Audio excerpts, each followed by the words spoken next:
Hello, everyone. I'm Vincent Iulenti, a social scientist in the U.S. Department of Energy's Office of Consent-Based Siting. I serve as federal manager for DOE's Consent-Based Siting Consortia effort.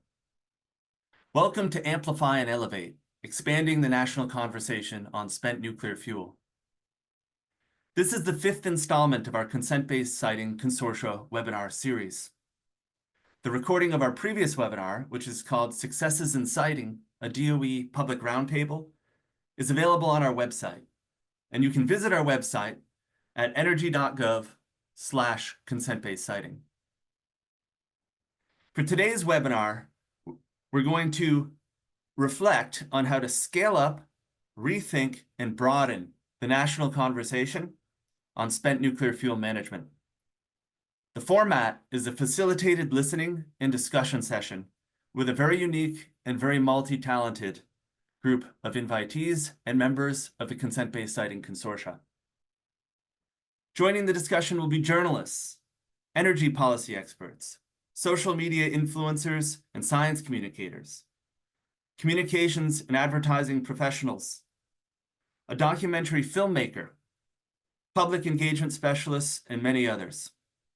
We'll also be joined by leaders of communities that currently host spent nuclear fuel near where they live. Some of the guests on today's webinar have extensive careers in nuclear fields.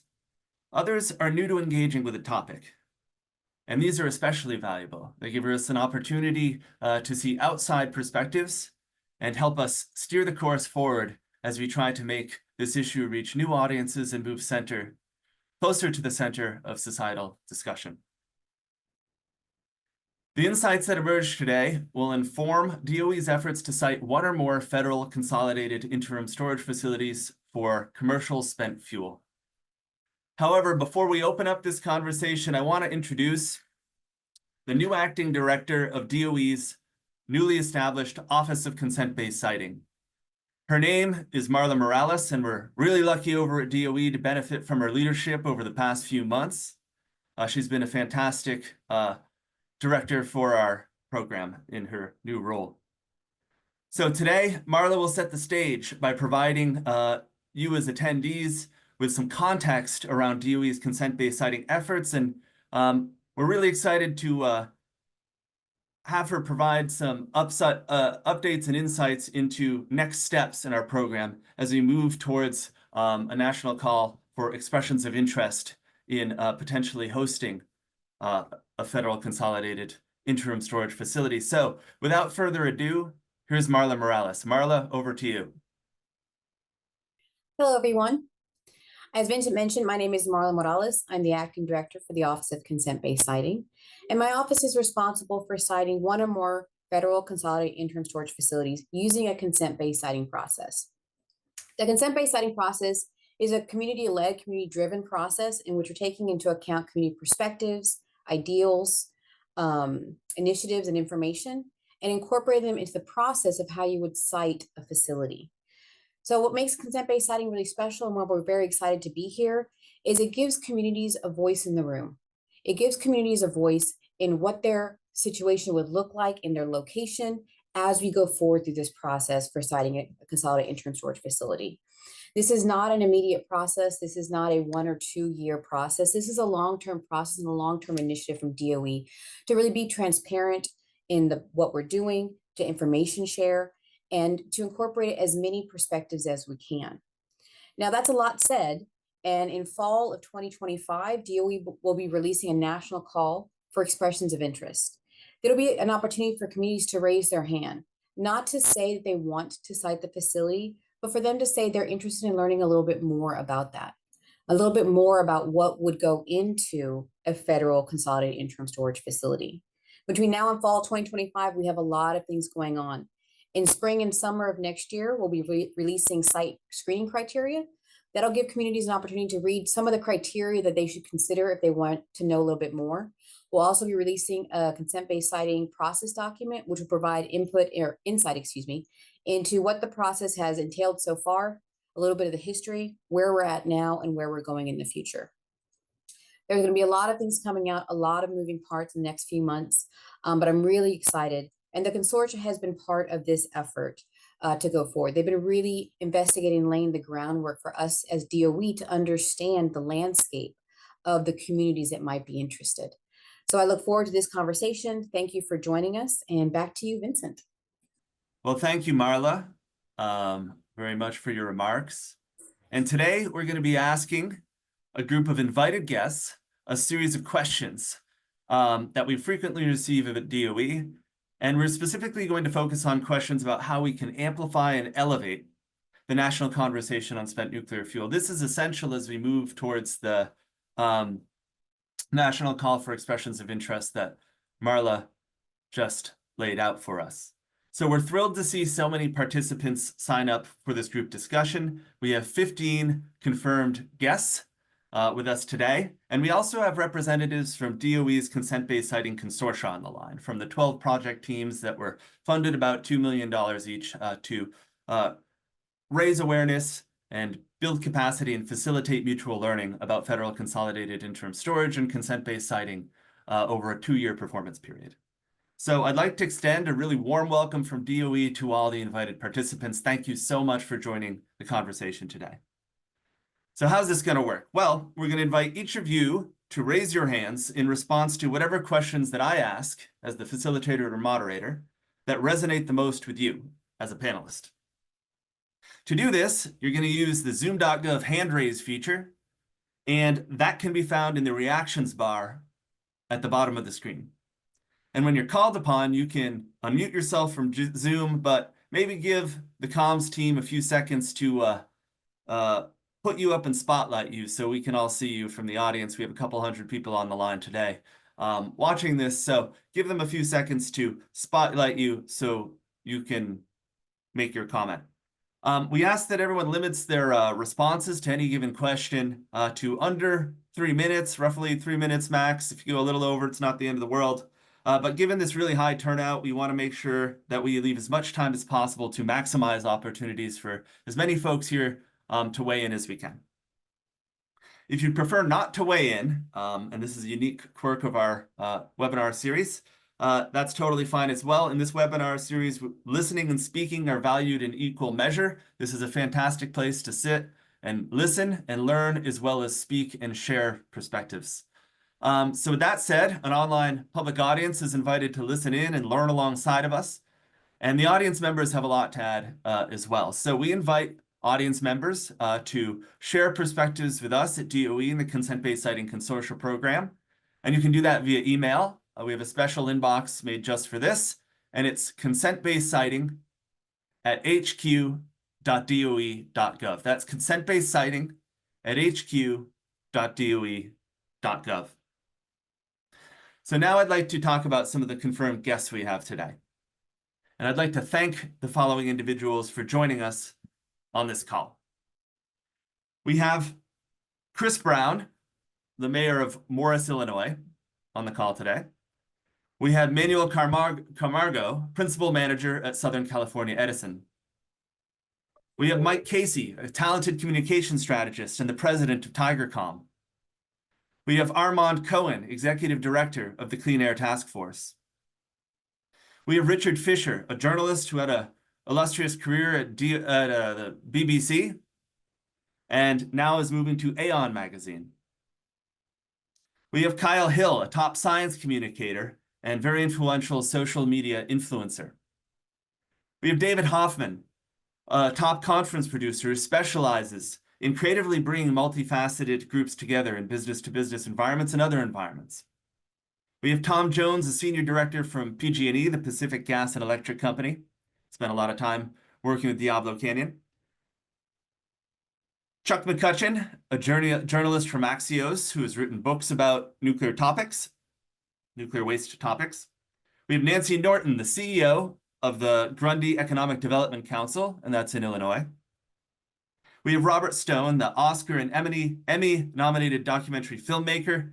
A lot of the nuclear-oriented folks in the audience might know him from films like Pandora's Promise or Radio Bikini. I'm a huge PBS American Experience junkie, so I'm very excited, especially to have him on the call today. We have Matthew Wald, the longtime nuclear journalist, currently affiliated with the Breakthrough Institute. John Walton from Rios Partners, a global social impact company focused on achieving systems change in innovative and creative ways through communications. Heather Westra, representing the Prairie Island Indian community. And last but not least, we have Emily Wilkins, the president of the National Press Club of the United States. So this is clearly a phenomenally talented, wide-ranging, and experienced group. We're grateful to have you here. We'll do the best we can to hear from as many of you as we can today. That said, I hope that this hour and a half we have together is really just the starting point for a much larger conversation, a conversation between the invited panelists, the consent-based siting consortia representatives, the U.S. Department of Energy, and all the folks that are tuning in that are invested in this issue and would like to work with us together to build capacity and facilitate mutual learning around federal consolidated interim storage. So that in mind, let's get started with a question. And the first question today that I have for you is, given how multi-talented this group is, I'm just going to do a free-for-all question. So what are one or two of your top recommendations that you have for how to rethink or broaden the national conversation on spent nuclear fuel? So you might want to share a best practice, an approach you use, or an anecdote from your many experiences. What are some recommendations you can give us for how we can expand the dialogue? And please raise your hand and we can beam you up to the room. And we have Matthew Wald, the journalist from the Breakthrough Institute, first up. Matt, what would you like to share today? I think you should be inviting people out to kick the tires. Getting into a nuclear plant is cumbersome, but showing people a spent fuel cask, telling them it represents 2 to 3 million tons of carbon dioxide not emitted. It represents thousands of childhood asthma attacks that didn't happen.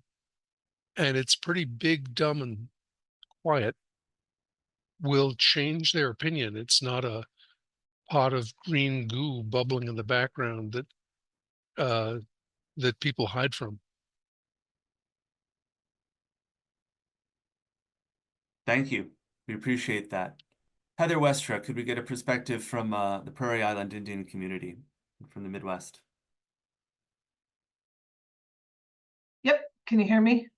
Hear you loud and clear, Heather. Yep. Sorry. Welcome to Amplify and Elevate. Yeah, thank you. I think this is an important conversation to be having. And I'm Heather Westra. I work for the Prairie Island Indian community. I've been working on spent fuel issues for most of my professional career here.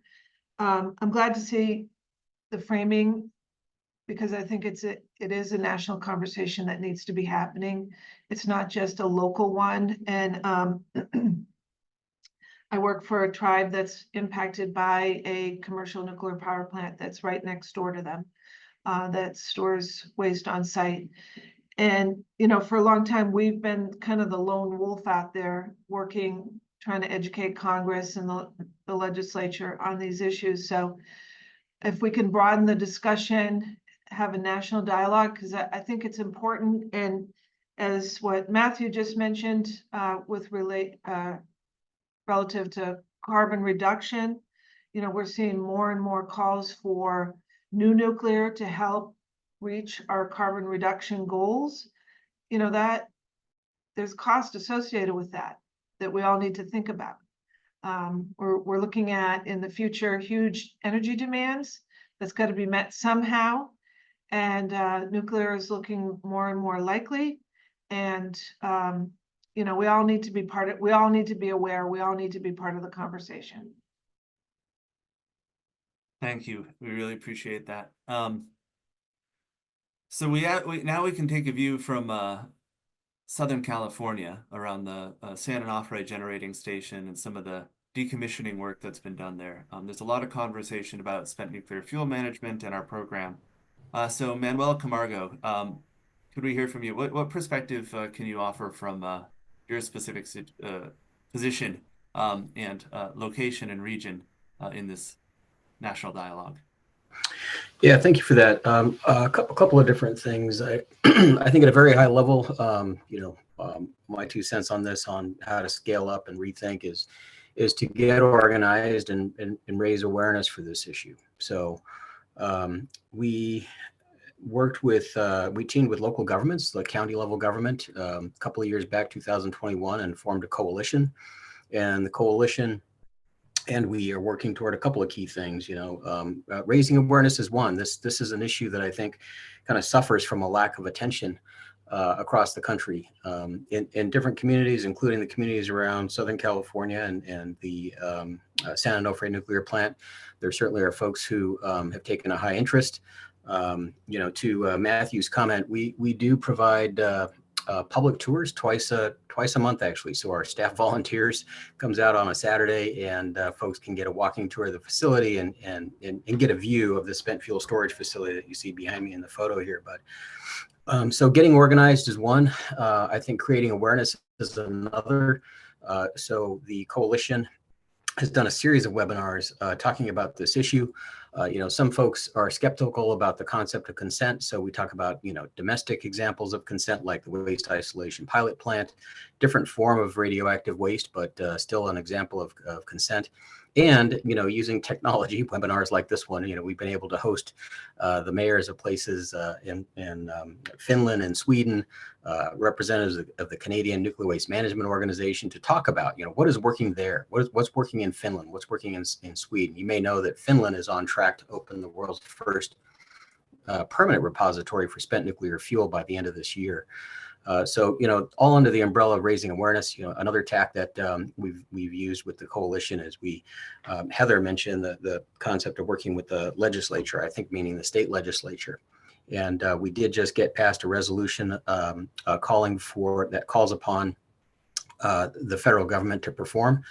And that was passed by the two chambers here in the California legislature just earlier this month.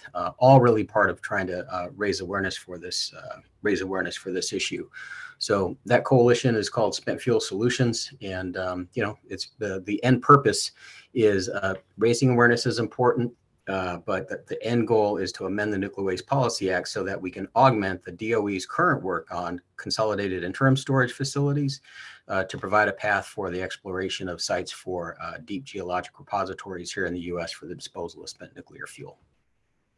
And yeah, Manuel, thank you so much for this. And thanks for flagging the Nuclear Waste Policy Act as well, because another reason we need to amplify and elevate this issue is that before we can start building this federal consolidated interim storage facility, we can search for sites, we can build capacity, we can raise awareness about the issue, we can drum up lots of support for it. But before we can actually put a shovel in the ground and start building, we legally need to change the Nuclear Waste Policy Act. And by we, I mean the country.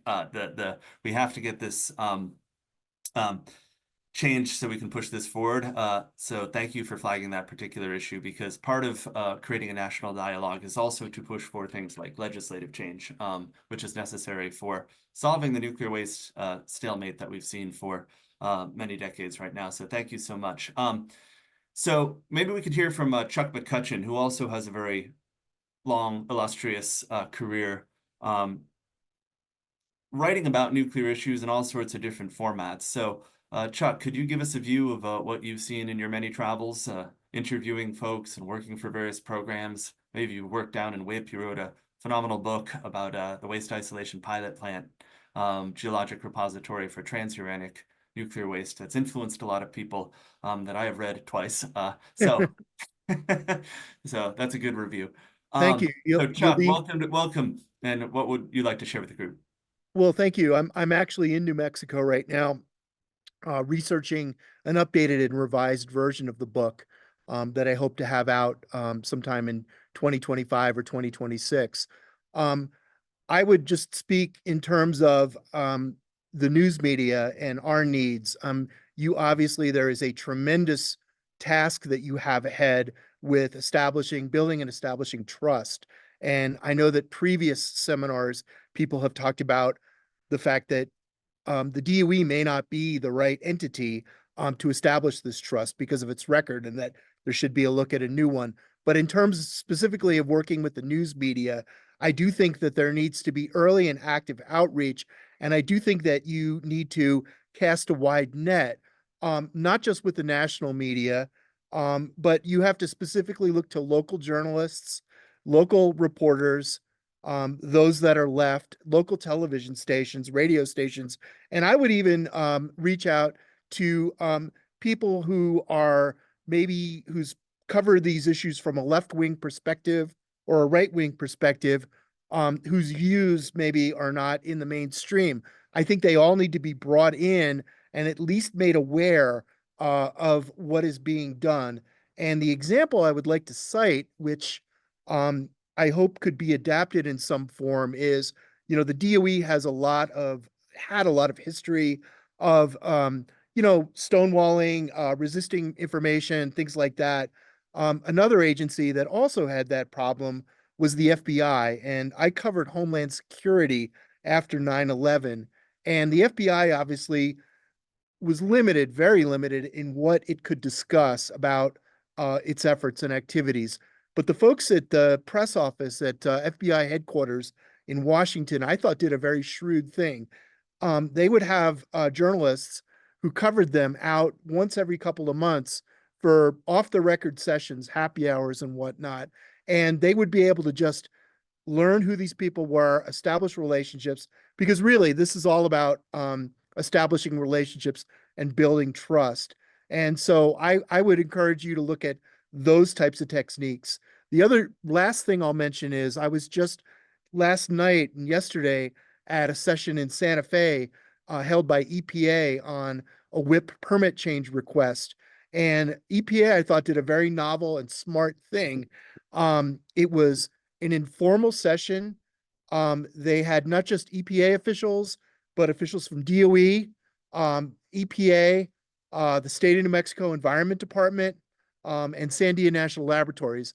And for several hours, just basically gave a presentation and then answered audience questions on a whole wide range of subjects. And, obviously, given the complexity of this issue, there are a lot of questions. And they went beyond their allotted time. And I think they just showed that one of the hallmarks of this is that you have to be able to listen. Absolutely. And one thing that you said, Chuck, that really resonated with me as I work on this program is there's a lot of historical mistrust in DOE. I mean, there's no way around that. From the Manhattan Project to present, there's been no shortage of situations in which DOE has acknowledged significant areas of improvement and lessons learned where things haven't gone the way we wanted. And that's part of why we're doing this consent-based citing consortia effort. You said the importance of listening as you closed out your comment. We did have a listening session recently for these same reasons, and we're trying to build mechanisms in the Office of Consent-Based Citing to get as much public feedback, to hear those untold stories, to make sure people are heard and make sure DOE understands that this is a two-way street. We're not just here to disseminate information. We're not sort of dumping data on people only. We have just as much to learn from communities as communities have to learn from us.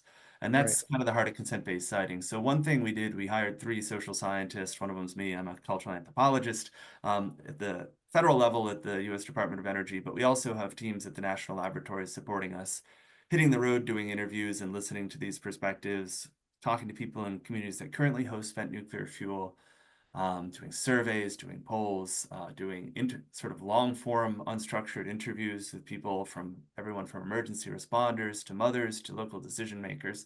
So listening is essential to all of this. So I want to thank you so much for bringing that up. And Sure, yeah, and I would say, obviously, given its history and the number of facilities in New Mexico, you should definitely, if it's not already on your agenda, I would put this state very high up on there. Yeah, Southwest is very important. One of our consent-based citing consortia project teams, I believe, partners with University in New Mexico as well. So we're trying to get there, and also Arizona. We have Arizona State University operating in that region as well. So thank you so much for flagging this. And it's great to see the consortia too doing this listening as well. Like, I mean, we just had our quarterly meeting today, and we heard about engagements everywhere from the Kiwanis Club to Rotary Rotary clubs to someone set up a summer camp to have kids talk about this issue, high school kids flown in to talk about the issue, and going to art events, doing a futures hackathon with sort of science fiction narratives about potential states of the future related to this issue. So we're trying to do what we can, and I think that you hit the nail on the head. And the larger question of is DOE the right entity for this? Well, we heard what the Blue Ribbon Commission said, and we're considering that heavily. So thank you so much, Chuck, for joining today. We had a hand up previously from John Walton from Rios Partners. John, did you want to make a comment? Yeah, sure. I'm happy to jump in real quick here.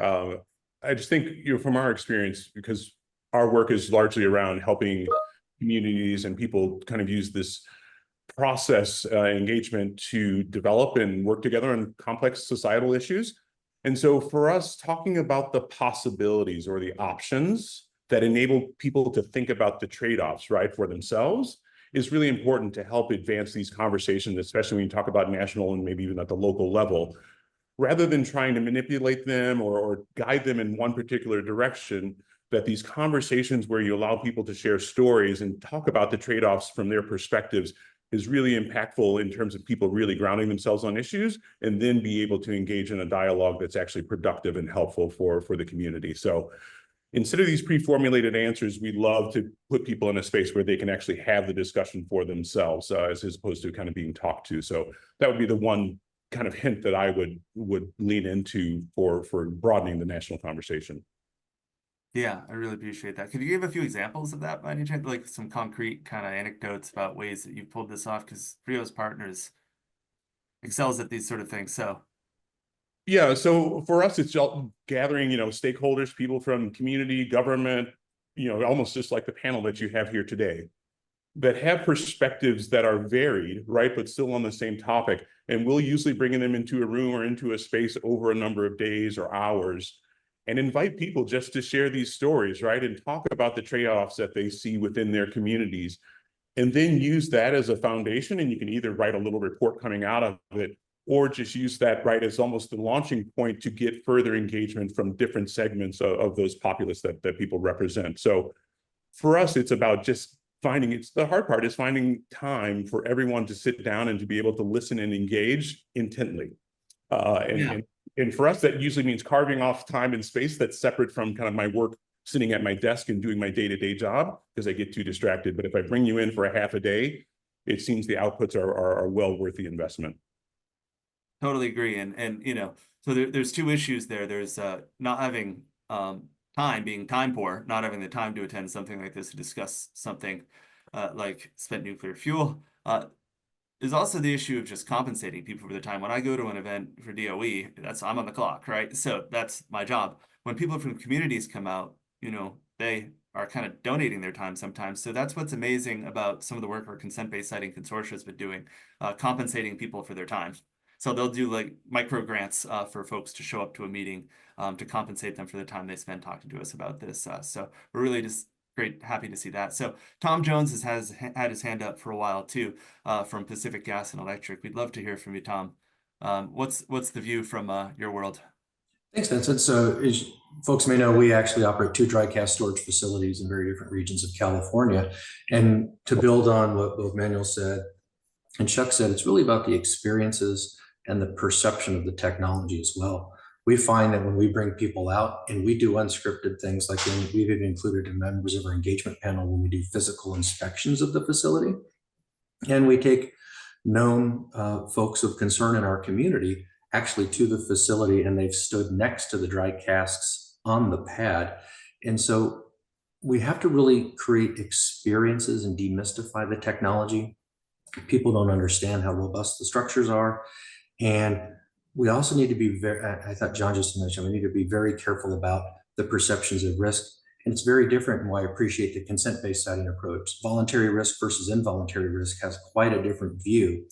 So the last thing we haven't talked about today, I want to be sure we get to at some point, is also that education through the media and communities along transportation routes.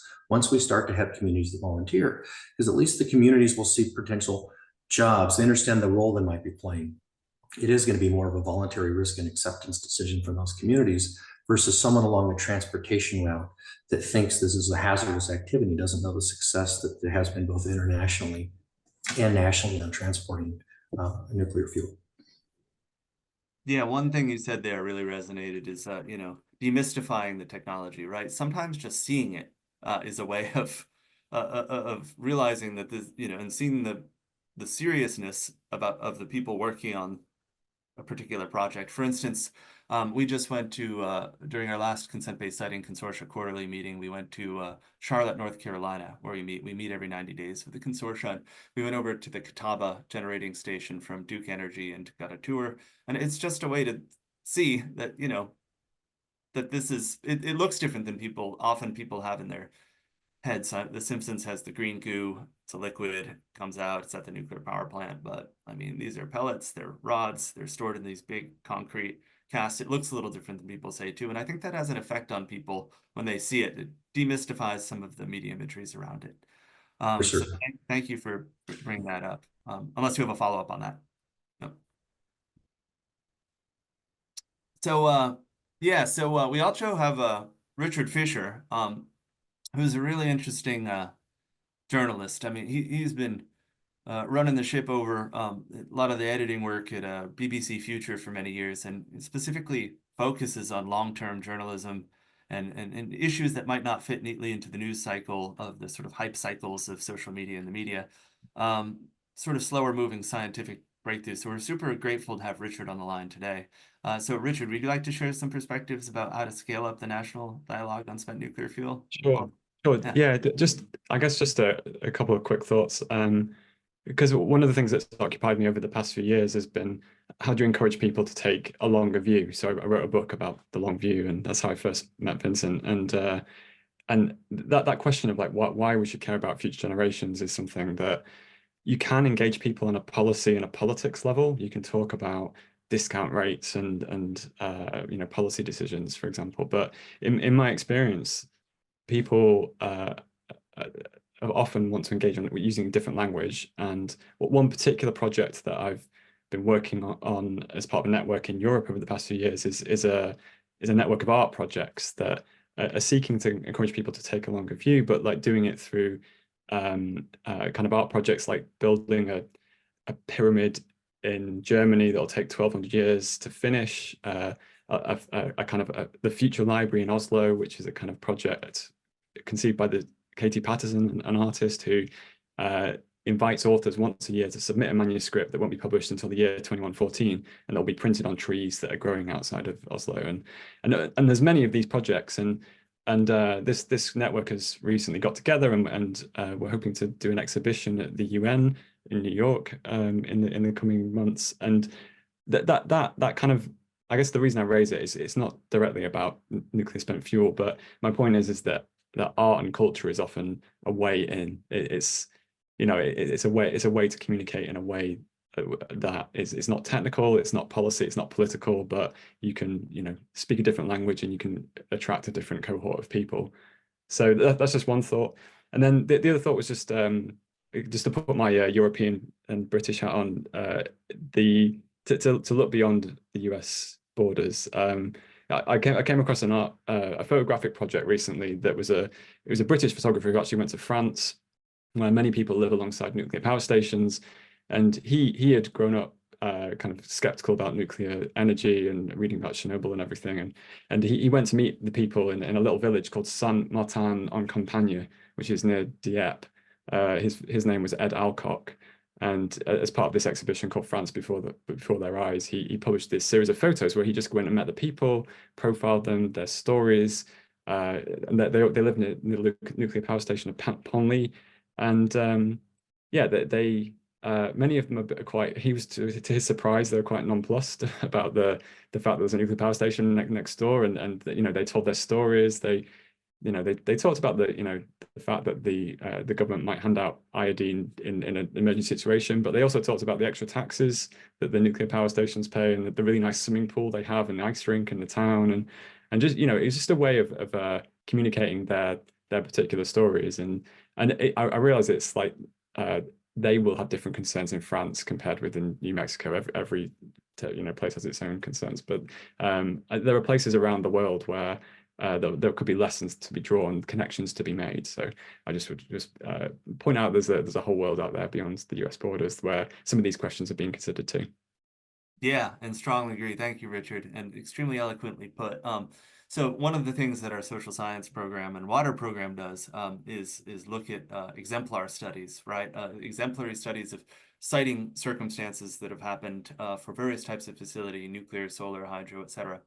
But some of the key studies are outside the U.S. borders for the spent nuclear fuel issue, especially, right? Like, so there's Finland, as mentioned, is quite far along on building the world's first deep geologic repository for spent nuclear fuel. Sweden has made a lot of progress. Canada has made progress. So looking to these other countries as sources of learning as we move forward with the consent-based siting process has been really essential. Another thing you mentioned is just the use of art and culture, right? Like, so, I mean, it's so much more than a dense or esoteric kind of arcane report that's sent out there and it's dry. I mean, we've had folks from our consent-based siting consortia, like Clemson, did an event called Artisphere for our consortia, and engaged with artists, did some paper folding, etc. These science fiction narratives made by Arizona State University, that may sound like some fun little exercise, but it's deeply serious work, as you mentioned, in something like Taking the Long View in your book. To imagine these worlds and then try to build these worlds, so you can be almost protopian about it. Imagine a better world you want to be at and then try to work towards it. So I really appreciate your sort of global perspective on this. Thank you so much, Richard. And so we've had a global perspective. Now let's go to a regional perspective with local leader from Mayor of Morris, Illinois, and he is Chris Brown, and he is on the call today, and he has spent nuclear fuel in his community. What's the view from over there look like? I think you're muted. Uh-oh. Yeah, he's muted. Yeah, so in the lower left hand, Is that better? we can hear you. Yes. There we All go. right. These I thought buttons. that was kind of a cliffhanger. I was wondering what you were going to say. So now Sorry, I Vincent. know. Thank you so much. Let's hear you, All Chris. right. So thank you. So we live in a community that we're very fortunate. We have 3 nuclear power plants within 20 miles of us. So the closest one to us is Dresden, which is about 5 miles from where the crow would fly here with their spent nuclear fuel. And right next to them, as many people may or may not be aware, there's also a GE facility that has their spent nuclear fuel. It's still in the pool there. And I will tell you, we've had a lot of success of, everybody says what to do and where to start. It's local. It's getting the support locally and building upward, I believe. We've had some success with actually saving the Dresden plant in that sort of capacity. But I think the biggest thing is there's just such a mishap of information when it comes to these types of facilities. But when you do get on there and can educate, I think people really understand and can see and touch these casks what is actually happening. And I've been fortunate to tour, I think, all of the nuclear plants here in Illinois and the GE facility to see all these when they were either being built.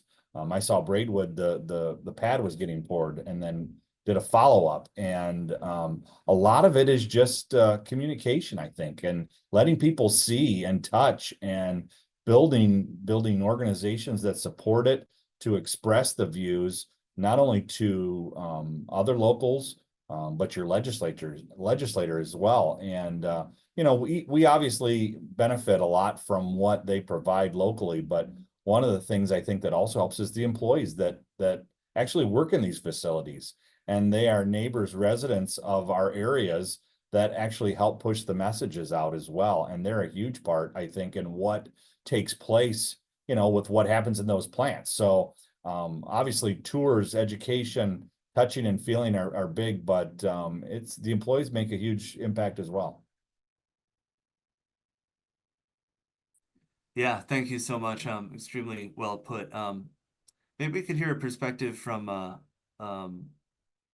Kyle Hill. You've reached millions of people with your perspectives on this. So what's the view from the world of YouTube and the social media science communication world?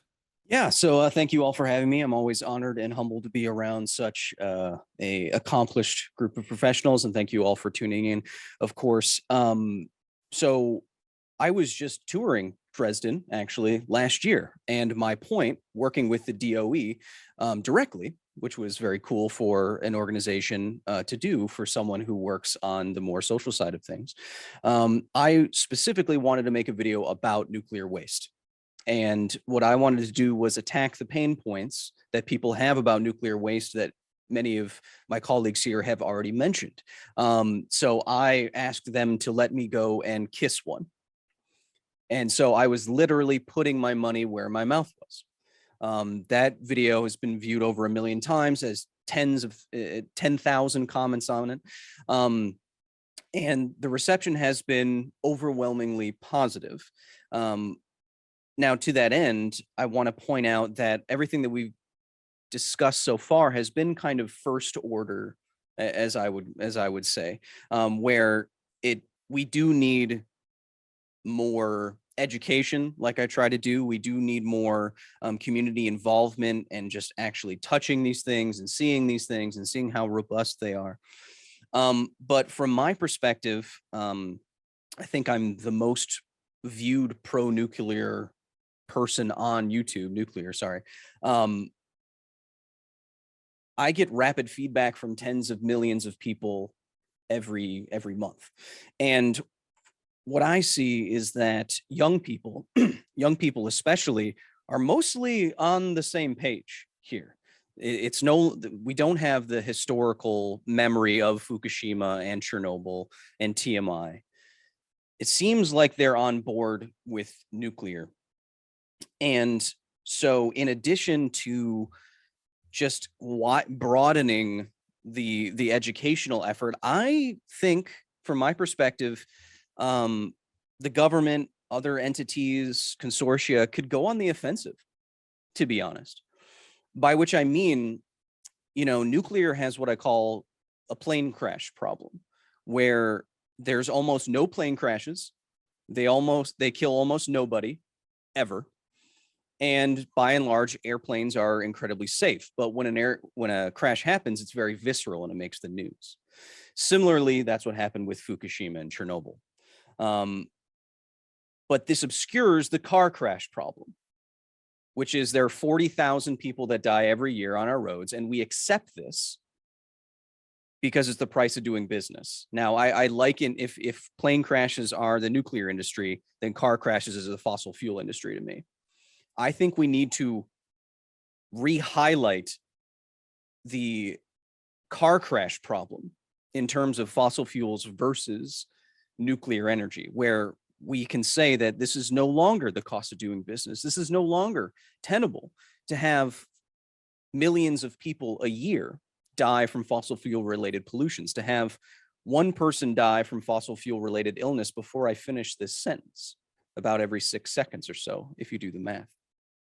So my on the ground young person reaching perspective would be that I think it's time to re-highlight the actual stakes here.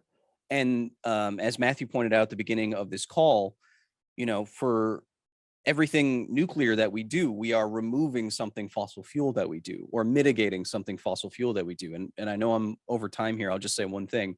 At the Dresden nuclear video that I did, I said one thing off the top of my head, but people have said that this is the best comparison they've ever heard about this sort of thing, where I said, I walked up to one of these casts, I slapped it, and I said, "Where is all the nuclear waste here?" And I touched it. And then I said, "Where is all the fossil fuel pollution?" And I did a big breath in. That is the difference here that we should be highlighting to communities. There's a small amount of risk, minuscule amount of risk for something like dry cask storage, but you are accepting this background amount of risk from fossil fuels, and we need to re-highlight that, I think, as an issue in comparison, because like I said, I think the young people the tide is turning. Absolutely. And thank you, Kyle. And hearing that next to Mayor Brown's comments from Morris, Dresden area. Really fantastic to hear. So you reach millions of people through your work. It's really impressive. We hope that you can move forward as a partner with us as we try to get the word out about this particular issue in our consent-based siting program. Another fellow on our call who's received a heck of a lot of success in reaching hundreds of thousands of people as well, is Robert Stone, a very accomplished filmmaker who works for PBS and made American Experience documentaries, as I mentioned, and has been nominated for Emmys and has a really illustrious career. So we'd love to hear from you, Robert, about your work in raising awareness about this issue and what brought you to this issue. Also, I mean, how did you land making films about this? Oh, well, that's a very long story. I don't know if we should really get into that. But I spent most of my life being sort of as a default position being against nuclear energy, nuclear power, nuclear weapons was all, the same thing to me. But I changed my mind about it then and met a lot of other fellow environmentalists who had also changed their mind. And then decided to make a documentary about it. And then I spent a year and a half going on the road showing the film all over the United States and all over the world, mostly showing it to audiences of environmentalists and anti-nuclear people. And the film was incredibly well received. So I just, what Kyle said really resonated with me. I totally agree. You can't really isolate the spent fuel issue from the larger issue here, which is the general public sort of lack of understanding about nuclear power, the role it plays, the role it can play in our effort to wean ourselves off of fossil fuels, have cleaner air, disentangle ourselves from conflicts in the Middle East. I mean, there's all kinds of positive things that come with this, and first and foremost, climate change. But nobody's making that case, and that's really the problem. I mean, we are, and we're all, I think everybody on this call, we're sort of scientifically oriented, logical, rational people, but most people are operating on a more emotional basis with a very low level of information about this. And I think that until our political leaders step forward and start discussing this rather than, oh, it's kind of going on behind the scenes. Yeah, we're putting money into nuclear energy. That's a great thing. I'm happy about that, but nobody's talking about it. It's not spoken about at the Democratic convention. It's not spoken about at the Republican convention, except maybe a little, blah, blah, blah to tweak liberals and, the right or, but nobody's making the case. And I'll give you, so here's just a quick example of how important this is. I made the film 10 years ago. So President Obama was president. I was going around, and one of the biggest screenings I had was about 1,000 hardcore environmental activists, almost entirely anti-nuclear. But they came to see the movie because they wanted to see a show and they wanted to see, get into a fight with me. At the end of it, I asked them if President Obama got up tomorrow and said this country should make a major push for nuclear energy as a solution to climate change and really made the case like I've just made in this film you just saw, how many of you would support this? And almost every hand went up. And it was eye-opening. It's like, if somebody makes the case who shares your values in other areas, somebody who has your trust on shared values across a larger spectrum, which is a political case, nuclear is a very easy sell, as I think everybody on this call knows, for all the reasons we talked about. So that needs to happen. And then once people see spent fuel as part of the life cycle of a incredibly positive, powerful technology that the United States is on the cutting edge of and made a commitment to, I think they'll be much more receptive to having conversations about it. But at the moment, the only time that anybody hears about it is when there's something negative to say. And so our leaders need to step up and put their money where their mouth is. And it's not the third rail. They will get support, especially from young people. And hey, that is a spot on analysis. Thank you so much, Robert. I mean, one of the central sort of planks of the consent-based siting consortia effort is precisely that, right? Like, I mean, we don't want to just hear about nuclear issues when something goes wrong, when there's some accident and, it enters the news cycle or where there's some controversy coming up. I mean, this stuff goes on a daily basis. 20% of our electricity in the United States is from nuclear power. 20% of the electricity, but half of our emissions-free energy is from nuclear power. That's the statistic I was trying to get out. And this goes on every day and gives positive returns to us, and it kind of goes under the radar. So that's what this consortia effort is about, right? So we're trying to get voices to discuss these issues, have these conversations, fold all these ideas and perspectives that we've heard on this call today and others, and opposition, as Robert Stone just mentioned as well. Bring them all into conversation and let people talk and have a civil, constructive conversation in a time where there's lots of factionalization, and it's been great. People have been civil, people have been responsible, people have been mature. So let's hear from the consortia on this. I'd love to hear some perspectives from the consortia on what you're seeing from the ground, examples of stuff you've done. And how about we hear from Megan Harkema from Vanderbilt University Consortia? Thanks, Vincent. I appreciate all the perspectives, and I really wanted to highlight just how important our last panelist's perspective were, and that this visibility issue of nuclear is not limited to nuclear waste. It is the entire industry as a whole. When we're talking about advanced reactors, we are seeing estimates from places like the Nuclear Energy Institute and the Electric Power Research Institute saying that by 2050, we will need 3 to 4 times the existing nuclear workforce. And the nuclear industry is scrambling to gain this visibility and get people interested in nuclear and nuclear-related jobs. And one of the things that they've identified is the need to go in at lower levels of education. So in middle school and high school, and start teaching people about energy systems, including nuclear. And so I think we have an ability to piggyback on some of these existing evolutions to develop just a nuclear understanding in our students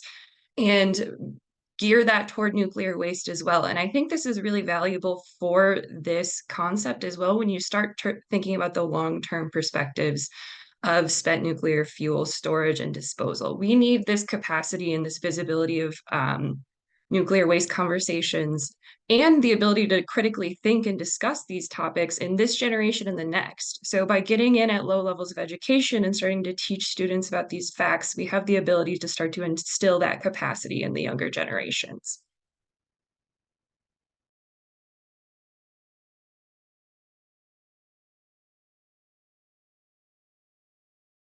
Vincent, I think you're muted. Oh, I think you're right. See, that's that's very helpful. So it's great to hear an educator's perspective there from Vanderbilt University Consortium. Let's hear another one. We have Professor Usman, Shoaib Usman from Missouri Institute of Science and Technology. Shoaib, what would you like to share from your perspective as a consortia awardee and what you've been seeing on the ground in relation to these issues?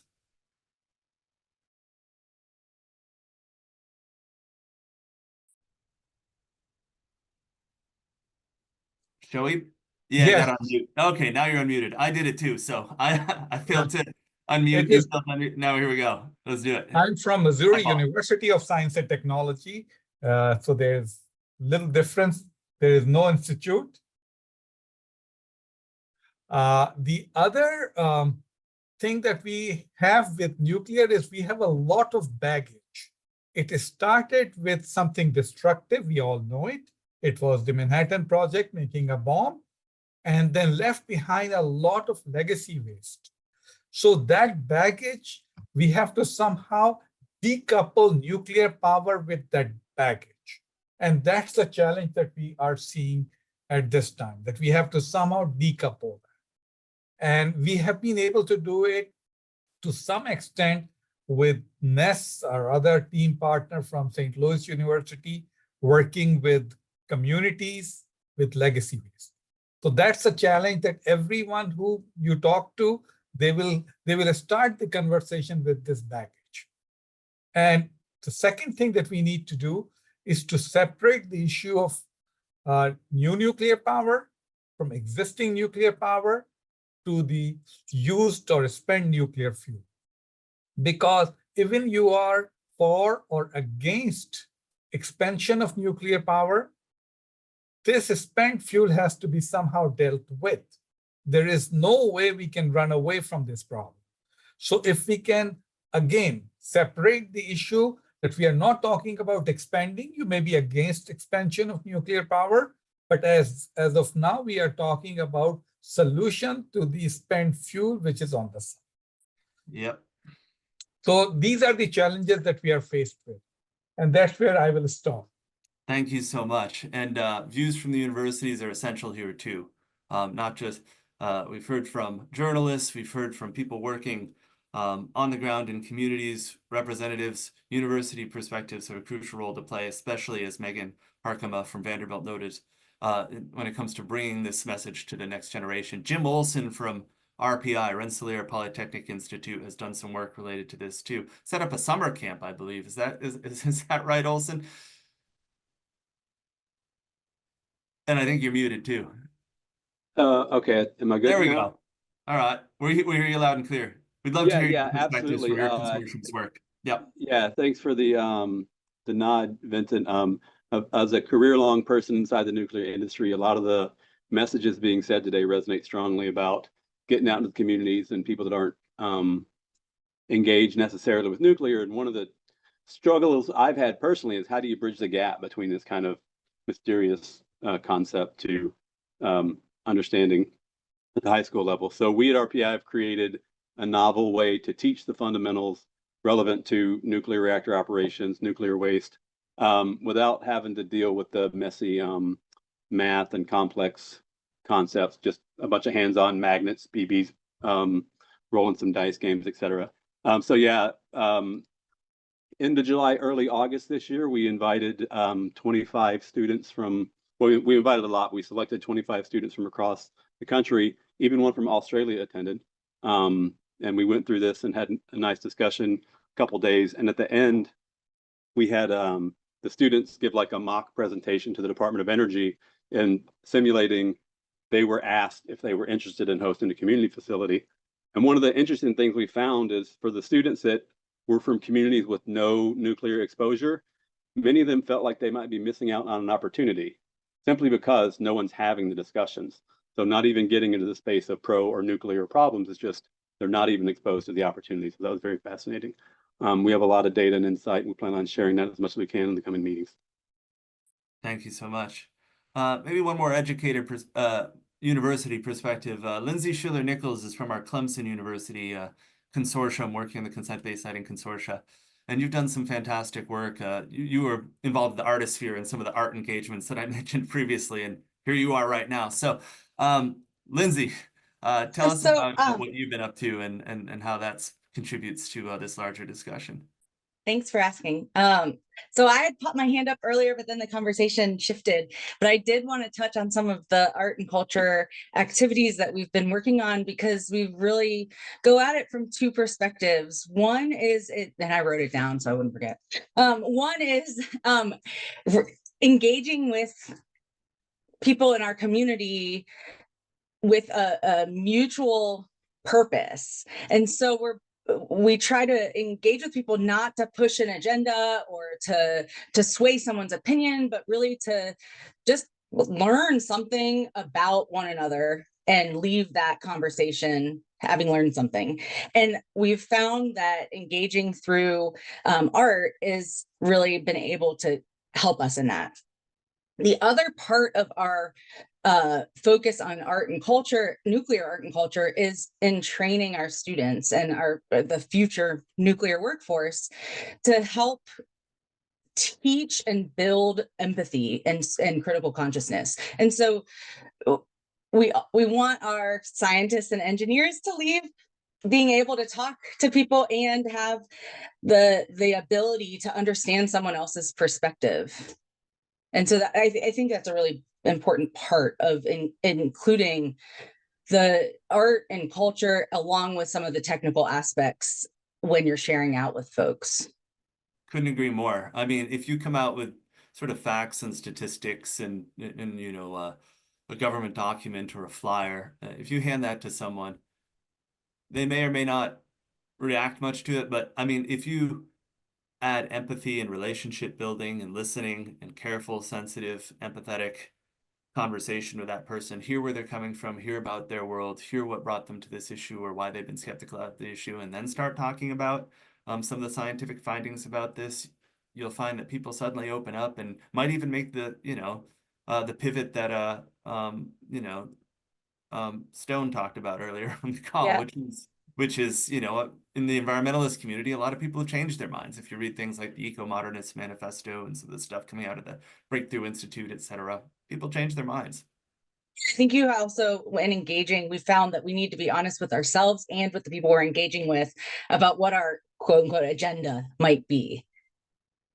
Amen to that. And part of this is making sure that it's not just our agenda, it's all sorts of different agendas enfolded into a larger conversation. One of the conversations is involving groups that might be historically underrepresented in this process, or there's been environmental justice questions. We do have actually Wyatt Kohler on the call from the Tribal Consent-Based Coalition to talk a bit about the way that they've been working with NC State. Wyatt, would you like to share some perspectives on this conversation? Great to have you here. Hi, thanks, Vincent. Yeah, everybody, my name is Wyatt Kohler. I'm the project coordinator for the Tribal Consent-Based Coalition. I'm a federally enrolled tribal member of the Sac and Fox Nation of Oklahoma.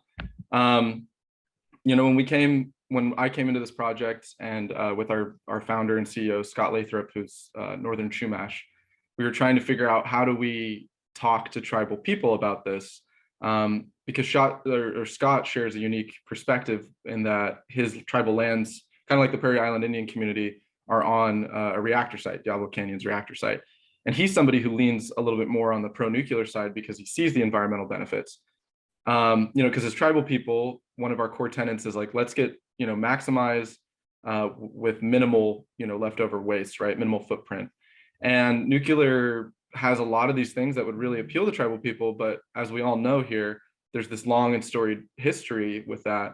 And so when we want to be positive or messengers, or we want to be perceived as good messengers for tribal people, we've decided that we want to tell the story as it is, wholly. So we talk about our kind of the flow of our short presentations that we do is we talk about extraction and generation, and then we talk about kind of the future with consent-based siting. And so we talk about the Southwest history with the Navajo, right? And we highlight kind of some of the failures of consent there. We kind of treat it as an example of a failure of consent and a failure of waste management. And then in the present, we talk about how much nuclear energy kind of represents native values in terms of what we want from our environment. It's protected Scots homelands and allowed for that land to be safe and cared for. And then when we talk about the future, we talk about waste storage. That's where it gets tricky, because you've got a lot of young people, like I've heard in the conversation, who are pro-nuclear, and you've got a lot of politicians who are secretly, pro-nuclear as well, even though they might not outwardly say it. But I think Professor Usman had a really good point, and I wanted to highlight that there's this connection to the legacy, and it's comforting to hear that from a non-tribal perspective as well.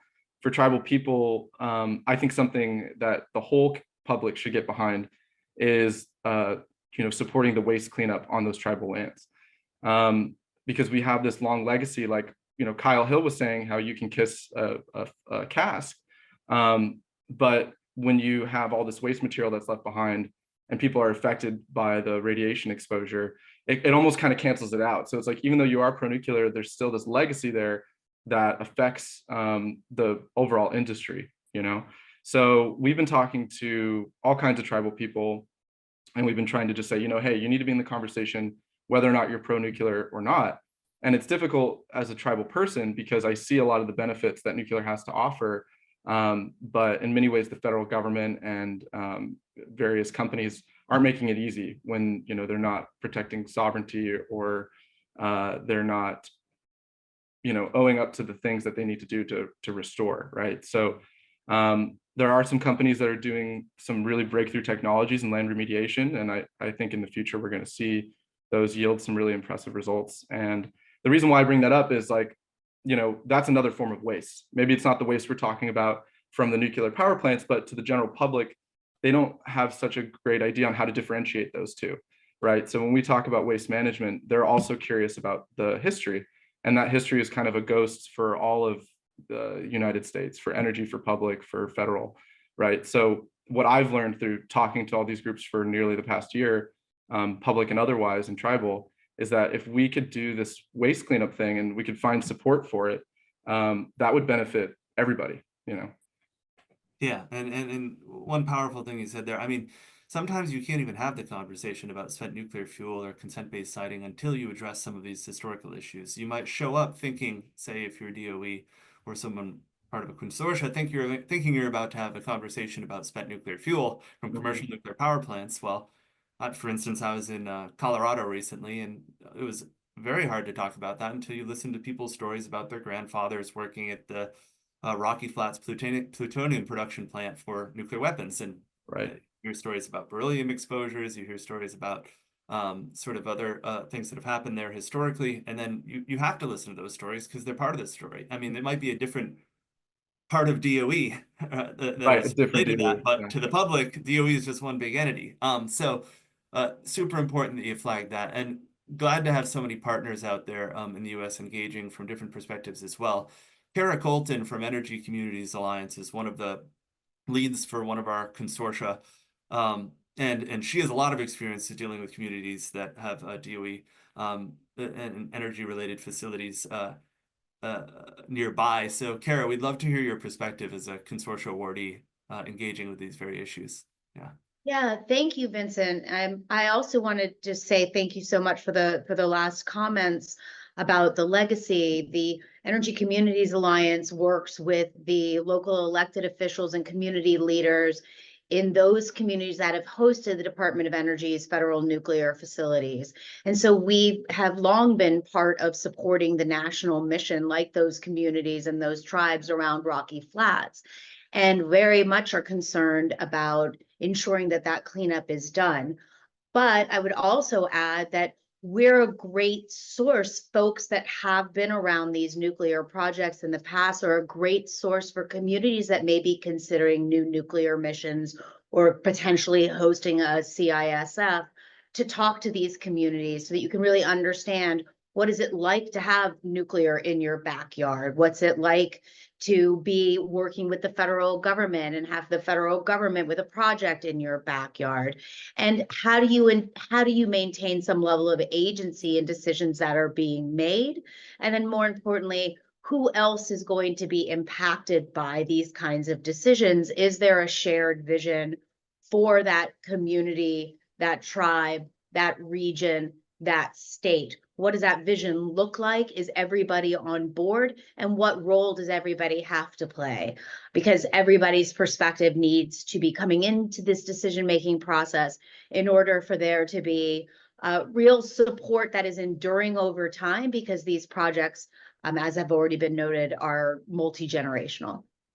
So build those partnerships and those relationships. They're key, not just for the development, but for the success all the way through the decommissioning of any sort of nuclear project. Absolutely, and intergenerational. I think that that's becoming a theme here. We had Megan Harkema talking about training the next generation and teaching the next generation. Earlier in the consent-based siting consortia, one of the folks engaging in Arkansas said, you know, their third generation, their grandfather has stories about this, and Richard Fisher from BBC and now moving to Aeon magazine brought up the long-term issue as well of passing information over the long term. So let's hear from another perspective from the consortia. Roy Payne has had his hand up for a while, so let's get to Roy. And then after that, I'm going to ask another question to kind of broaden the conversation, because we're going pretty deep into the nuclear world, and I want to make some space for some folks who are newer to this issue to contribute to the conversation as well. So Roy Payne, we'd love to hear about your work with the consent-based siting consortia. We've been super impressed. So welcome to the webinar.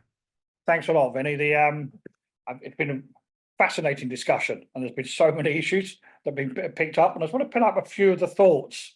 I've been working and talking with a lot of communities around the world over the past decade, and trying to get we talked about sharing stories, about sharing experiences, voices, the emotional impacts of nuclear waste.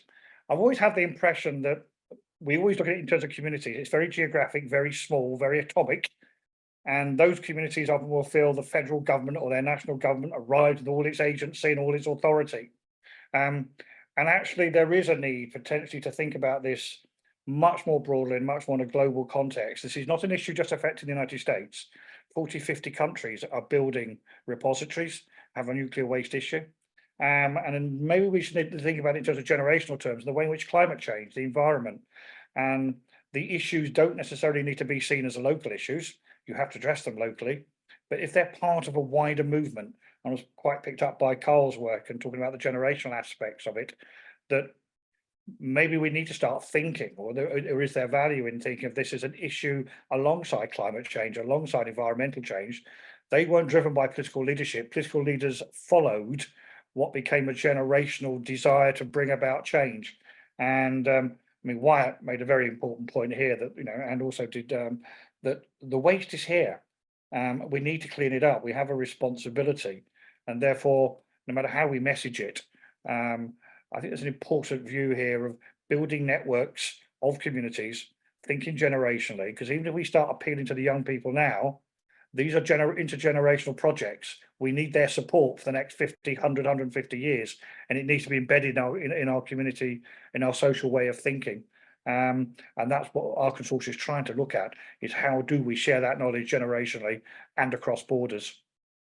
Yep, and I couldn't agree more. Again, this generational thread is coming up when you deal with something like the radioactive half-life. You definitely start thinking about issues like this. Also, I like to find that some of our social scientists do research on intergenerational justice, and so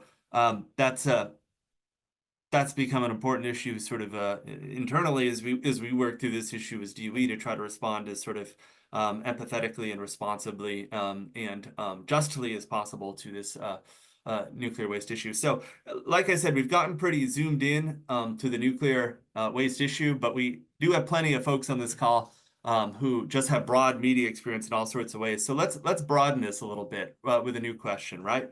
So I'm going to ask, what are some techniques, creative techniques or stories or innovative strategies that you've used in your worlds, panelists on this call, to make an issue capture hearts and minds on the national stage? Or put differently, what are ways to sort of do messaging in a way that allows it to resonate on a larger scale? What are some strategic ways to create a national conversation out of something? So we'd love to hear some examples. The answers don't have to be from nuclear specifically, but we totally welcome those from the nuclear realm. So let's open it up. And we actually have one. This is nuclear related, but it's actually different than consent-based siting. We have Miriam Juckett from Pacific Northwest National Labs on the call. Miriam, we'd love to hear about your creative approaches to amplifying and elevating this issue. Where do you think we should go with this? And what could, say, the department do to push this forward? You're one of our great subject matter experts. They always advise us on neat ways to move forward. So. No, thanks for that. And this is super exciting to get to talk about, because I think this relates so much to what has already been talked about here in terms of the demystifying technology and seeing is believing and building the conversation on a national stage about spent nuclear fuel. And in this case, it's about spent nuclear fuel transportation. What we're working on is a project called the Package Performance Demonstration. And if you remember doing show and tell in school, this will be kind of like show and tell plus science fair combined, but on a huge scale and live streamed for the whole world to see, hopefully. So to explain what a package performance demonstration is, it's physically subjecting a full-sized spent nuclear fuel transportation container to the types of impacts that could occur in real-life accident scenarios. And Kyle mentioned in his comments earlier about comparing the car and the airplane problem. We hear from people all the time that they're really intimidated by and scared of spent nuclear fuel transportation, but it's kind of an apples to oranges thing than what they're used to seeing on TV with train derailments or those kinds of tragic events, because spent nuclear fuel is completely different. It's a different ball game in terms of just how it's moved and what's required. So the regulatory requirements for that require looking at dropping it, stabbing it, burning it, drowning it, making sure that those containers are incredibly robust. And we want to show that to people up front. So we're looking at doing either those kinds of demonstrations that are talked about in the regulatory requirements, or even scenario demonstrations. Maybe we can run a train into a cask or do a deep water retrieval. So we're really excited about this opportunity to build public trust and confidence by doing some of this. And I'm going to give a shameless plug. There's a QR code that our team has helpfully put up on the screen. This goes to our webpage for this project. We actually have a request for information out right now. And if you're on this call, we would love to hear from you. Tell us what to do with this cask that would make a difference. Do we drop it, stab it, burn it, drown it? Do we run a car into it? What do we do? And we want to hear, I know it's a very technical document when you look at the RFI, request for information. Sorry about the acronyms. The RFI, it looks like a technical document. Just focus on those category A questions. And even if you just respond to one question, we would love to hear from you. And for all of our influencer friends on the calls, reach out, help us get the word out there about this thing. We want to hear from you guys, and we're so excited to bring this to the consortia and all the people on this call so we can hopefully get a lot of great feedback, build a great project that'll help change this conversation and move the needle on public confidence. Thanks for letting me plug it. Appreciate your time. Yeah, you got it. So yeah, no, it's a fascinating project and a package performance demonstration. I mean, it's a public spectacle that shows, going to the trust issues, going to the seeing is believing points that have been made, going to the show don't tell, right? Like, you don't have to tell you it's safe.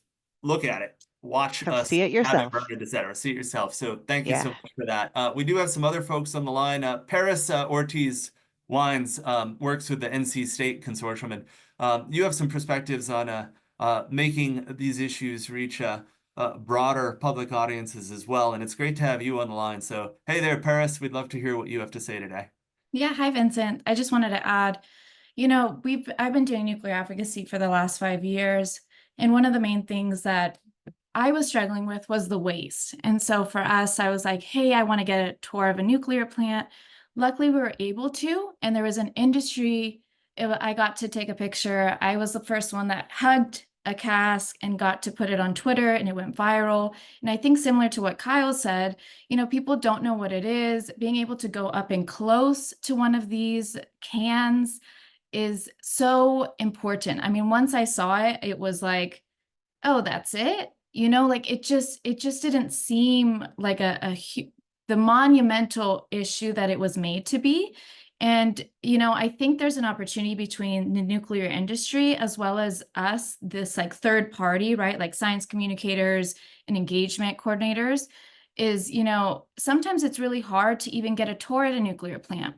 Right. And when you go to these facilities, and in my home state, you can't even go up near one. And so I think there's a way where we can be strategic on what we allow on these tours, but I'm telling you, if you are allowed to go up near these cans and maybe even touch it, maybe take a photo with it, I mean, this is that itself, I mean, a picture says 1,000 words. So we make sure whenever we go anywhere, we show these pictures of the many advocates that get to see these.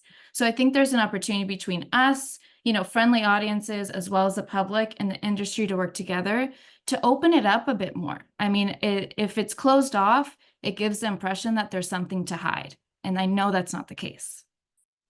Yeah. Couldn't have said it. Definitely couldn't have said it better myself. You're actually getting me thinking that, I went on a trip a few years ago to Sweden and toured the ESPA Hard Rock Laboratory. You go down deep in the ground. You just going down there to see the underground research laboratory, showing the concept for deep geologic repository being tested and vetted. Seeing is believing, and it's a powerful experience for someone. It changes you. Same with the Klob interim storage facility in Sweden. Seeing the spent fuel sitting there in interim storage condition, it can't be replaced by an image, by a description, by a reassuring expert. Seeing is often believing. So I'm glad to see that that's coming up. So let's broaden the conversation a little about national dialogue. Like, how do you engage at a national level? We have Emily Wilkins on the line. Emily is the president of the National Press Club of the United States, and she has a really broad view. She's here representing that capacity. However, she also, I believe, is a CNBC journalist,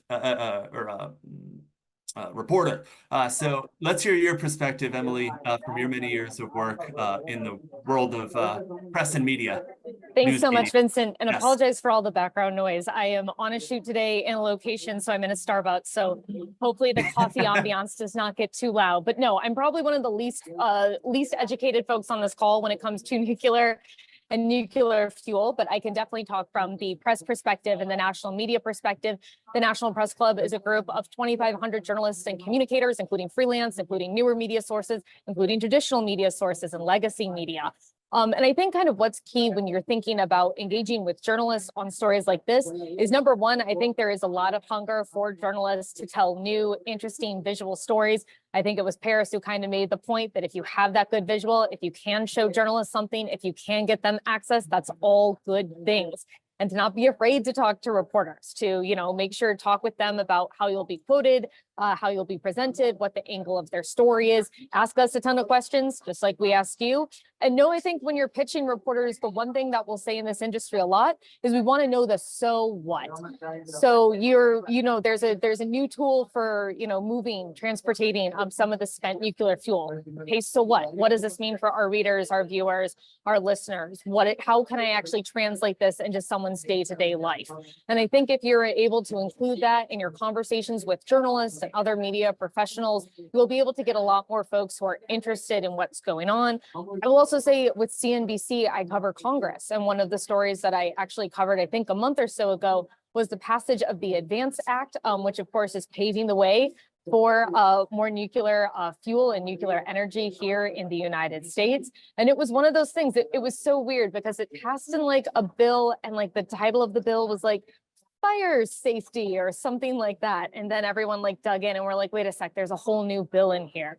But which is just to say that it's been very interesting for me during my time on Capitol Hill to watch the evolution of how lawmakers think about and talk about energy, to kind of see Republicans recognize that there is a need to be environmentally conscious and climate conscious, even if not all of them are there yet, or will kind of use that language that some folks who are more environmentally friendly might be used to hearing. But I think it's really led them to embrace nuclear energy. And on the Democratic side, just kind of recognizing, I think, especially now with AI, with EVs, with all this need for more energy, there's a question of where does it come from? And there's, I think, a renewed interest in looking at nuclear for those reasons. And I think that's kind of a good thing because that gives a lot of different access points on AI, on EVs, on climate, as far as how to sort of access the story of nuclear energy. I, again, think it's a fascinating one for now, and hopefully these comments have been somewhat helpful. I know I'm learning a lot, so really appreciate being on this today. Thanks so much, guys. Thanks so much for coming, Emily, and taking the time. Yeah, I mean, especially thanks for the nod to the bipartisan energy that's behind this issue in many ways around the nuclear issue has been really enlivening and exciting to see so much support from people from different walks of life and different political persuasions. And kind of goes back to what I was saying about the consortia to begin with, the fact that we take a contentious issue like spent nuclear fuel or consent-based siting, and then we're bringing people from all sorts of walks of life, from nonprofits in the consortia, from the private sector to academia. We're engaging with communities that are rural, that are urban, that are educated, that are uneducated. From people who have had loud voices in the conversation, historically marginalized in the conversation. And these conversations are happening and they're civil and they're productive. There's anti-nuclear advocates on there. There's pro-nuclear supporters on those conversations. And it's happening in a time of polarization, a time of factionalization. The consent-based siting consortia is making this conversation happen. It's very, very impressive. And so there is someone on the call today who has a heck of a lot of experience bringing all sorts of different people together. His name is Dave Hoffman from Forum Planner, and he does a lot of business-to-business work. So Dave, we'd love to hear what you have to say about the challenge of producing events that kind of resonate with people or bring people from different parts of society or industry together to scale up an issue. It doesn't have to be nuclear. I know you don't work on nuclear specifically always, but your big picture expertise is super valuable to us. So thanks for coming. Sure, thanks, Vincent, and thanks for opening the door to those of us who are not enmeshed in the nuclear industry. But I produce business-to-business conferences, and I've been doing this a long time. Right now, my latest initiative is in the wealth management industry, and we create private dinners throughout the country, cities throughout the country. We'll have about 30 wealth managers we invite to the dinner, and then we're paid by sponsors who generally have, they have a message to promote. They'll be promoting their fund, really. I mean, it's a sales pitch, really. I mean, to be very simple about what my business model is. But we have certain clients who will go from city to city with us, talking to this constituency. So that's how we get the message out there. It's very grassroots. It's very directed at people who they're trying to reach. And I will just comment on a few things I don't think I've heard very clearly in this particular conversation. And I don't know if it's because everyone knows the answers or because maybe we're not thinking about these things. But number one, a lot of people are using the word people without telling me who are you talking to, okay? Because you don't talk to everyone the same way. Everyone doesn't need to know about this. Everyone doesn't care, believe it or not. But you do need to talk to the people who are decision makers. So I'm sort of wondering, and you don't have to answer this either. I'm just saying things to think about when you're planning communicating. Are we talking about people in charge of zoning, in charge of economic development? I'm not sure. But assuming that that's a clear answer, I also don't think one person talked about the most important question, which is what is in it for them? Okay, you've talked about it's safe. You've talked about it's not a problem.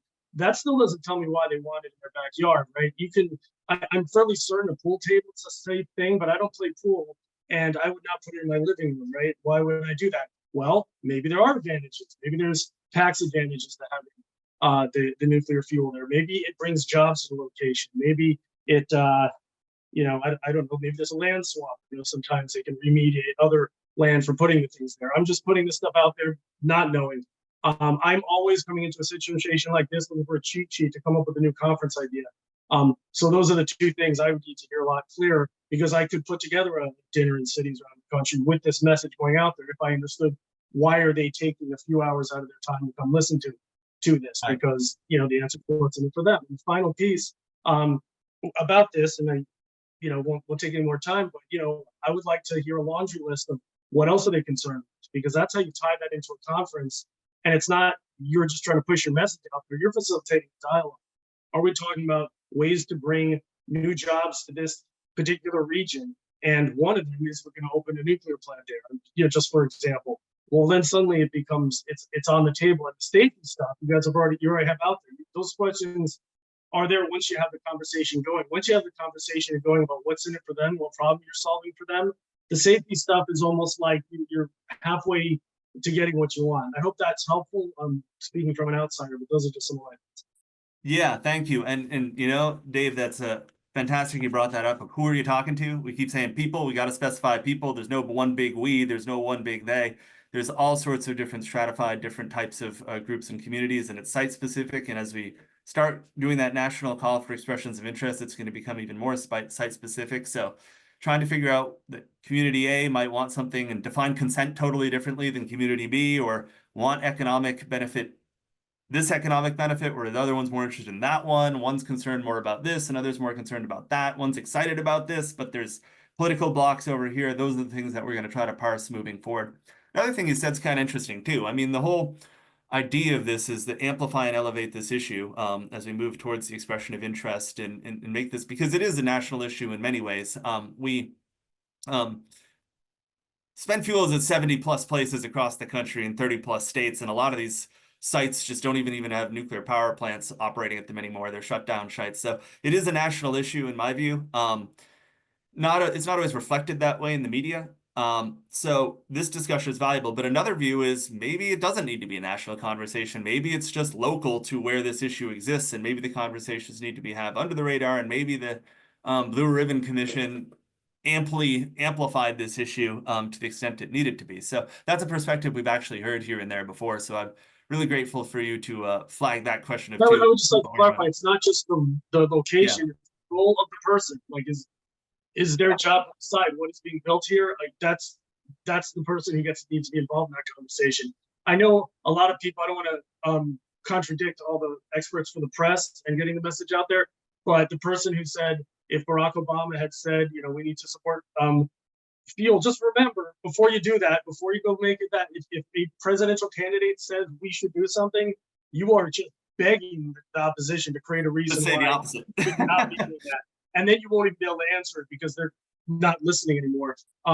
These private dinners I run, you have people who are sort of they're on your side already. They're looking to do the same thing you're looking to do. They communicate. Like these people are change makers. Mm-hmm. All right, so we've actually, thank you so much. We've actually reached the end of our time together, but we do actually have a few more hands up. So I personally have a little more time, so I'm fine with this running over. So if anyone wants, who's on this webinar, who has somewhere to go, of course, feel free to take off. We will post this online. So if you don't want to, if you catch the few minutes this goes over, if you want to still catch those, it'll be posted on our website. At energy.gov/consent-based siting, and also the U.S. Department of Energy's YouTube page. It'll be posted there as well. So I'd like to field a few more of these questions, and we'll have this go over a little because I mean this is an important conversation. We're seeing a lot of momentum here, so let's do it. So my final question is, number one, is there anyone here who hasn't spoken up who would like to speak up? Perhaps the conversation didn't go in the direction that aligned with your expertise, or perhaps there's a question you wished we asked but we never got to. Please feel free to speak up. That's the first thing. And the second thing is, if we invite you to just, if you have something to say, just raise your hand and say it, even if it has nothing to do with the question. So we have two hands up in relation to what I just said there. We'll start with Manuel Camargo. I've saw your hand up for a while, so thank you for your patience. Manuel, we'd love to hear what you have to say. Yep. Yeah, very good. You can hear me okay? Yep. I hear you great. Still. Yeah, so it has been a fascinating conversation. I think at a high level, these are conversations that need to be had, whether it's a national conversation, as has been stated, maybe regional conversations. I just want to reiterate and go back to, in part, something that you stated, Vince, earlier in the conversation here about, the linkage between interim storage and permanent disposal. So I would be among the folks who is delighted to see the Department of Energy working on consent-based siting for federal consolidated interim storage facilities. That's terrific. We appreciate that. And consent-based siting, as I think we've kind of highlighted here throughout this discussion, is an international best practice for siting these types of facilities. But arguably, at least in my perspective, for consolidated interim storage to be successful, we really as a country need to have a robust repository program working on a place to dispose of spent nuclear fuel, isolate the spent fuel from the biosphere essentially forever. And doing that really does require changes to the Nuclear Waste Policy Act. There are just a handful of key things that, in our view and the view of the coalition, we need to get done. And the linkage between interim storage and permanent disposal is one of them. As you kind of alluded to earlier, the Nuclear Waste Policy Act as it stands now, even if you have we identify willing and interested, well-informed communities for CIS in the near term, we'd have to put that on ice until we have, my understanding, construction authorization for the deep geologic repository before you can actually start, put a shovel in the ground for the consolidated interim storage facility. So that's among the things that we would like to see get amended in the Nuclear Waste Policy Act. And so the key point I would like to make is that we do need to continue to have these conversations, but amending the Nuclear Waste Policy Act is going to be a challenge. It likely will take more time than any of us would like, but we do need to act. And whether it's joining our coalition or others, Kara is with a terrific organization that's working on the communities around the DOE sites, as she mentioned earlier. That's a terrific organization. There's a nuclear waste strategy organization. But, I just encourage all of us to consider, join one of these coalitions, ours, another, form your own coalition, but, get engaged and start working with congressional leaders to push for the types of changes that need to happen in order to make sure that, we're successful with this renewed effort here in the U.S. To address the offsite storage and disposal of spent nuclear fuel. Legislative advocacy is important. I do think that, as has been stated here, there's bipartisan support. The chair of the Community Engagement Panel for Songs participated in a congressional hearing in, I think, April of this year. And, there was terrific bipartisan support. Some 26 members of Congress waved into that hearing to lend their voice to doing exactly what we're talking about here, which is fixing the underlying legislative challenges, legislative reform in essence, so that we can have a robust program that gets us to offsite storage and disposal solutions for spent fuel. So just encourage the group here to, in addition to having the conversations that need to happen, that we also take action in pressing congressional leaders to act and revise the Nuclear Waste Policy Act. Thank you, Vincent. Yeah, thank you so much for, I think that's a good, a good way to cap all this off. Yes, Nuclear Waste Policy Act changes are essential to our continued mission to produce a integrated waste management system that includes federal consolidated interim storage, which we're working on here and currently funded and directed by Congress to work on. Also the transportation system necessary for moving the spent nuclear fuel, and then finally the pathway to deep geologic disposal, which is what was just alluded to as very important and connected to this all, both legally, technically, and in several other ways, politically as well. So Heather Westra, maybe we'll take you as a final question, cap this off. Heather Westra from the Prairie Island Indian community, your perspective is extremely valuable. We just set up a tribal, we call it the Tribal Collaboration Consortium as a formal means to provide tribal input into consent-based siting and the consortium process as we move forward. And Heather from Prairie Island Indian community has been essential to this effort. So we're really excited to have you here. So we'd love to hear what you have to say. Thanks, Heather, Vincent. would you like the last comment of the day? You got it. Thanks. And I'm speaking for Prairie Island, not for the consortia. So, correct. Just a couple of things, and I want to just echo what Manuel said. It's, speaking from Prairie Island's perspective, where you have an ISFC 700 yards from community members' homes, and a nuclear power plant just a little bit further. We have had difficulty getting national media attention on this issue. So, my hat's off to anybody that is getting some national attention on this issue. It is a national problem. We spend a considerable amount of time and effort working with Congress, educating them that it really is their responsibility and to remove the waste and spent fuel, and that we do need we do need to start looking for a repository also, because storage is just that, storage for a finite period of time. And as well as the legislative reform to get us there. But speaking from, a community that has not consented to hosting this facility, I really have to take issue with comments regarding kissing a cask and hugging a cask. I find that it minimizes the concerns that the tribe I work for have. Sure, in the abstract, it might be safe, but we don't want it here. The tribe didn't ask for it to be here.